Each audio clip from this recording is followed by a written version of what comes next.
Scarlett Johansson is in hot water because she suggested that actors can pretend to be other people. And this is now politically incorrect.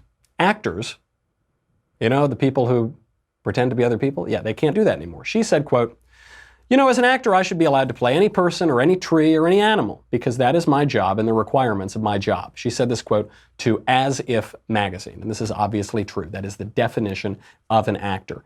And then she was immediately bullied by the gender ideologue left, particularly by one gender-confused man with a very large Twitter account whose name is Charlotte Clymer, formerly Charles Clymer. And he wrote this, quote, Scarlett Johansson is a cisgender white woman with a powerful platform and no shortage, he wrote storage, but I think he meant shortage, of work opportunities. Trans people should play trans people, period. It is incredibly disappointing that she has learned nothing and clearly does not care about the experiences of trans people. I will not be seeing any films that involve Scarlett Johansson moving forward. This is ironic because although this man, Charlotte Clymer, wants to portray himself as a woman, he's not. He's a man. And so in this case, you have a white man telling a woman from an immigrant family, Scarlett Johansson, what she can and cannot do. Under any other circumstance, the left would be outraged about this, but because Charlotte Clymer pretends to be a woman, all of a sudden he's in the right and Scarlett Johansson has to apologize for being an actress. This is why, first of all, it's important to be precise about pronouns, because if I just refer to Charlotte Clymer and I refer to him as a she, you'll have this idea that it's just two women arguing about social justice.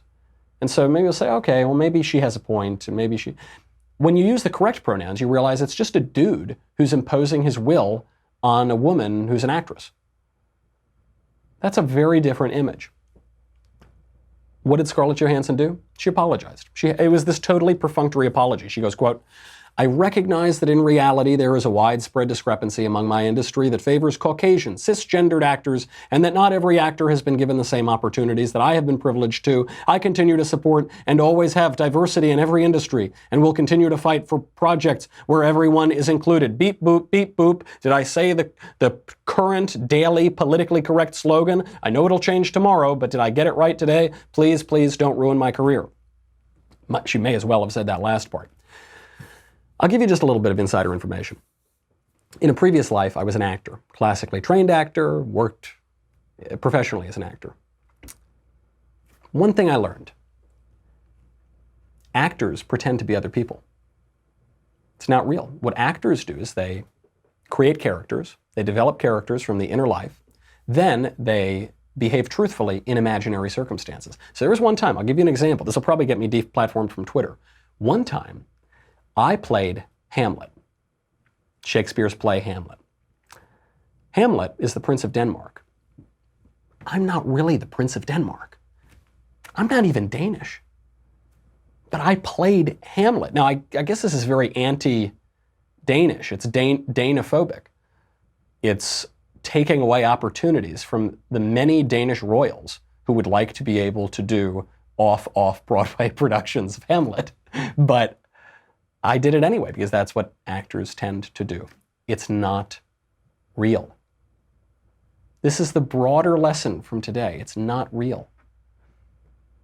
The acting isn't real. The plays aren't real. People are always playing people who they are not. If you only cast people who are the roles that they are playing, it's no longer acting. It's just reality. But this isn't reality. This is make-believe. The same thing is true in our politics. Politics has always had a theatrical component. It's why actors tend to be politicians and politicians have to be actors. It's because there's a lot of make-believe that goes on. Twitter is not real. Twitter is not the real world. The tweets are not going to change your life. It's okay. Take a break. When you pull out of this crazy, insane, hyper-political pop culture, the world is looking pretty good. The sun is shining. The birds are chirping. There is wonderful music to listen to, literature to read, family and friends to enjoy. Things are going really, really well. The economy is going gangbusters. We have relative peace abroad. It's okay, guys. Take a breath. Everybody calm down. Forget the tweets. Forget the transphobic, Danish-phobic acting. Forget all. It's okay. We have problems. We'll tackle those problems. We won't tackle those problems in the make-believe. We'll do it right here in reality.